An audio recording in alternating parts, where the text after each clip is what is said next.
Hello guys, welcome to my YouTube channel education NET aspirant. आज हम लोग discuss करेंगे previous year question research aptitude का। It is part 6।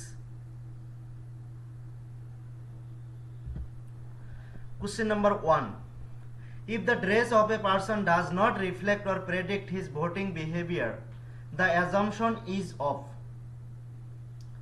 एक आदमी के ड्रेस उसके वोटिंग बिहेवियर को रिफ्लेक्ट नहीं करता है, तो इसके बारे में एजम्पशन क्या कर सकते हो? Option A positive correlation, option B zero correlation, option C partial correlation, option D fragmented correlation. देखो, एक आदमी का ड्रेस उनका जो वोटिंग बिहेवियर है उसको प्रेडिक्ट नहीं कर सकते हैं। That means dress and voting behaviour इन दोनों को बीच में कोई रिलेशनशिप नहीं है। दैट मीन्स इसका आंसर होगा zero correlation, option B zero correlation. देखो, पॉजिटिव कोरिलेशन मतलब क्या है? Positive correlation is a relationship between two variable that tend to move in a same direction. जब दो चीजों का रिलेशनशिप एक सेम डायरेक्शन में डायरेक्ट होती है उसको पॉजिटिव कोरिलेशन बोला जाता है। नेगेटिव कोरिलेशन में दोनों का रिलेशन ऑपोजिट हो जाता है। अगर एक इंक्रीज होगा दूसरा डिक्रीज होगा, उसको नेगेटिव कोरिलेशन बोला जाता है। Partial correlation is the measure of association between two variables while controlling और adjusting the effect of one और more additional variable. Partial correlation में दो वेरिएबल्स का रिलेशनशिप देखा जाता है एंड एक और उससे ज्यादा वेरिएबल को कंट्रोल करके रखा जाता है, उसको पार्शियल कोरिलेशन बोला जाता है। Question number 2, which of the following are the advantage of web based research. नीचे दिया हुआ कौन कौन सा वेब बेस्ड रिसर्च का एडवांटेज है? A, it save time. B, the participants can engage in the task at his or her convenience. C, the data collection is automatic and accurate. D, it demands a small sample. E, the participants are heavily paid. Choose the correct answer from the option given below. देखो, web based research का advantage time save करता है। Web based research time save करता है, तो A आएगा। B, the participant can engage in the task at his her convenience.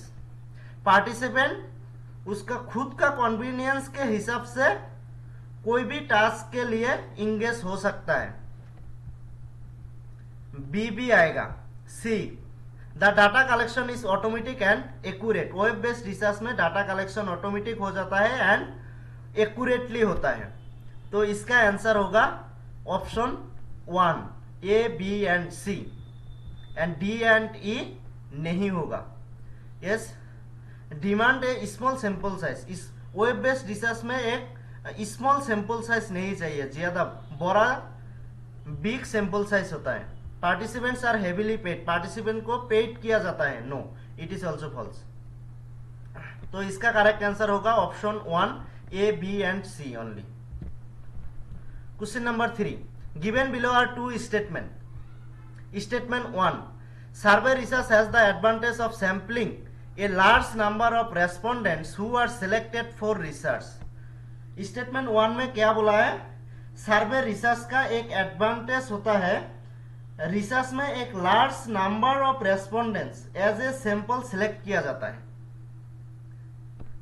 उसके बाद statement 2, researcher to administer their own survey do not have many options except to do it themselves. Researcher खुद का सर्वे administer करने के लिए बहुत सारा option नहीं होता है, एक्सेप्ट वो खुद कर ले, एक्सेप्ट वो खुद कर ले, डू इट देमसेल्फ। तो देखो, स्टेटमेंट 2 इज फॉल्स, क्योंकि ऐसा नहीं है। Do not have many options, option होता है सर्वे रिसर्च में, रिसर्चर के पास ऑप्शन होता है। तो statement 2 is false and statement 1 is true. Large number of respondents होता है सर्वे रिसर्च में। तो इसका आंसर होगा option C, statement 1 is true but statement 2 is false. उसके बाद question number 4, the appropriateness, meaningfulness and usefulness of the specific inference made from the measures is called.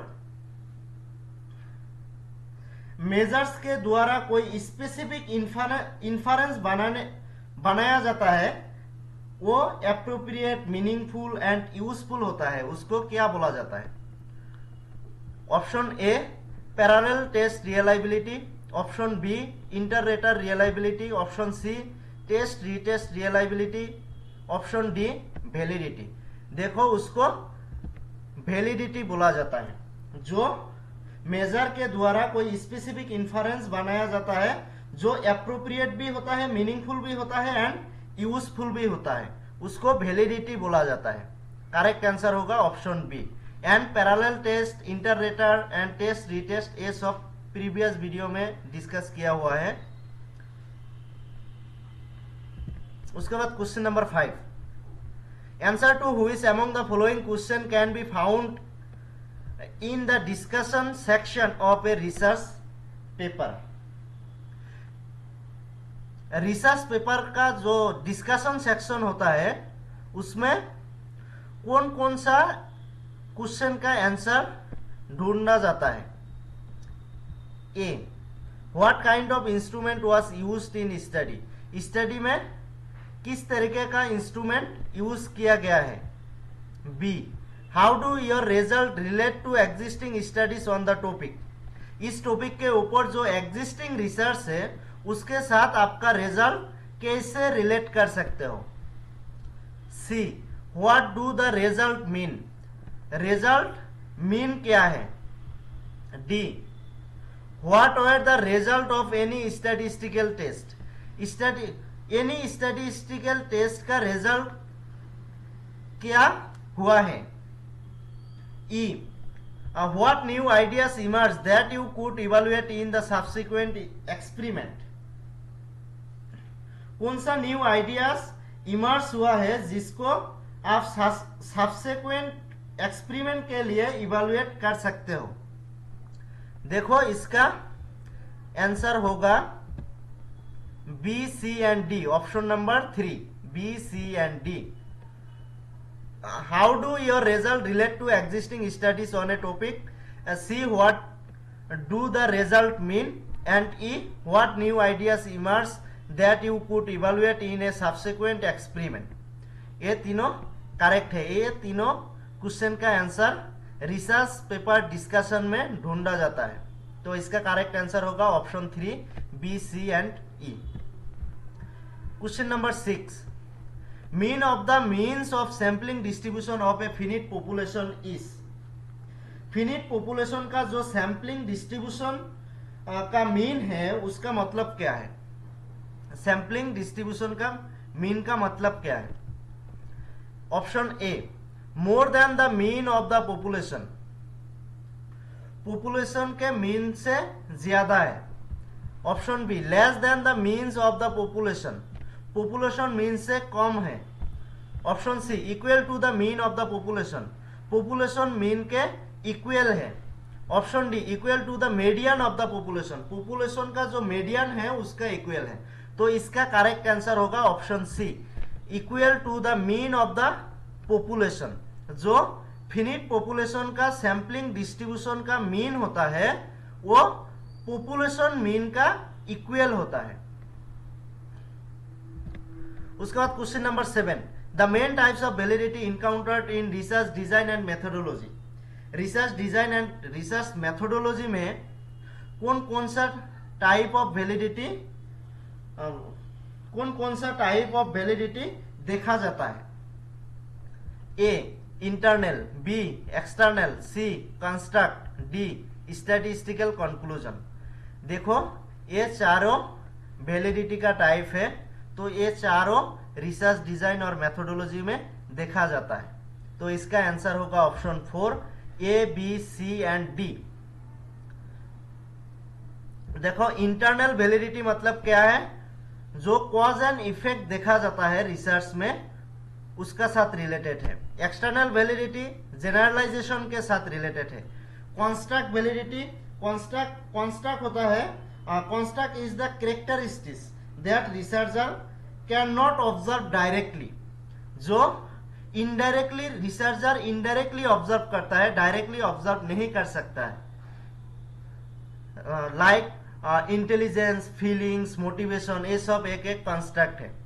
D statistical conclusion, ये चारों correct है। तो इसका correct answer होगा A, B, C and D, option number 4। उसके बाद question number 8, given below are two statement. Statement 1, sampling where each number of population can not be chosen more than once is called sampling with replacement. Sampling में जब एक population member को एक से ज्यादा time select नहीं किया जाता है उसको सैम्पलिंग विथ रिप्लेसमेंट बोला जाता है। It is false. जब एक पॉपुलेशन यूनिट को एक से ज्यादा टाइम सिलेक्ट नहीं किया जाता है, चूज नहीं किया जाता है, उसको बोला जाता है सैम्पलिंग विदाउट रिप्लेसमेंट। तो statement 1 is false. Statement 2, sampling where each member of the population may be chosen more than once is called sampling without replacement। मतलब क्या है, सैम्पलिंग में जब एक पॉपुलेशन मेंबर को एक से ज्यादा टाइम चूज किया जाता है उसको सैम्पलिंग विदाउट रिप्लेसमेंट बोला जाता है। इट इज ऑल्सो फॉल्स, इसको बोला जाता है सैम्पलिंग विथ रिप्लेसमेंट। देखो दोनों स्टेटमेंट ऑपोजिट करके दिया हुआ है, तो बोथ स्टेटमेंट आर फॉल्स। इसका करेक्ट आंसर होगा option B, both statement 1 and statement 2 are false. Question number 9, given below are two statement. Statement 1, in India the consortium for academic and research ethics care has been established by UGC to prepare and maintain list of quality research journal. India में जो consortium for academic and research ethics, जिसको short में care बोला जाता है, उसको UGC के द्वारा इस्टेब्लिश किया गया है, जिसका काम है रिसर्च जर्नल का क्वालिटी मेंटेन करना। रिसर्च जर्नल का क्वालिटी मेंटेन करना। इट इज ट्रू, वो यूजीसी के द्वारा इस्टेब्लिश किया गया है एंड इसका काम है रिसर्च जर्नल का क्वालिटी लिस्ट मेंटेन करना। Statement 2, guidance document a good academic research practice 2020 has been published by CARE. No, it is false. It is published by UGC. Guidance document Good Academic Research and Research Practice 2020 has been published by UGC. CARE ने publish नहीं किया है, UGC ने publish किया है। तो इसका answer होगा option C. Statement 1 is true but statement 2 is false. उसके बाद question number 10, last question. Arrange the following components of research paper written in APA style in correct order. नीचे दिया हुआ रिसर्च पेपर लिखने के कंपोनेंट्स को APA style में arrange करो। देखो, ए फिगर्स, बी मेथड्स, सी इंट्रोडक्शन, डी टेबल्स, सी रिजल्ट। इसका आंसर होगा ऑप्शन 2। एट फर्स्ट देखो क्या आएगा, इंट्रोडक्शन। जब तुम रिसर्च पेपर लिखोगे एपीए स्टाइल में, एट फर्स्ट लिखना पड़ेगा इंट्रोडक्शन, इंट्रोडक्शन देना पड़ेगा। उसके बाद मेथड्स, कौन सा मेथड्स यूज करोगे उसके बारे में लिखना पड़ेगा। उसके बाद ई रिजल्ट, रिजल्ट क्या होगा। उसके बाद टेबल्स, कौन कौन सा टेबल्स यूज किया हो रिसर्च में। उसके बाद फिगर्स। तो इसका करेक्ट आंसर होगा option 2, C B E D A. आज के लिए इतना ही। अगर वीडियो अच्छा लगा तो लाइक, शेयर एंड कमेंट करना एंड चैनल को सब्सक्राइब भी करना। एंड बहुत सारा वीडियो दिया हुआ है, वो भी देख सकते हो। सब कुछ प्रीवियस ईयर का ही है, पेपर 1 का। Thank you.